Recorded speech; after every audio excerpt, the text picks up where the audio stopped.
সকাল বাজে 5টা আর পল্টন নং সাথে বরিশাল পল্টনে মাত্রই বার্থিং করলো এমভি মানামি। তো সবার আগে বরিশাল থেকে ঢাকা বার্থিং করলো এমভি মানামি।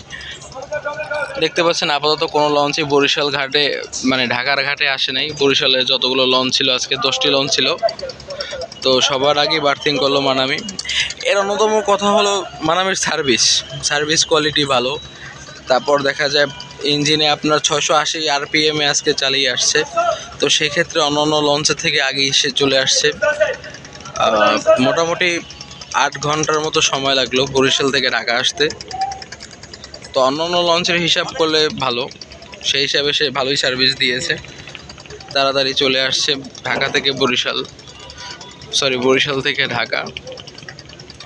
আর এইমাত্র সে বার্থিং করলো ঢাকা নদীবন্দর টার্মিনালে।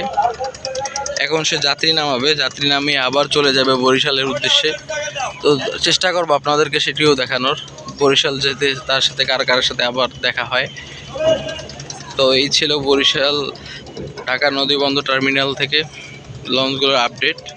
তো 10টি লঞ্চ ছেড়ে আসছে, দেখতেই পাচ্ছেন টার্মিনাল আর কোনো লঞ্চ নেই, শুধু এমভি মানামি প্রথমে ঘাট দিল। তো ধন্যবাদ সকলকে।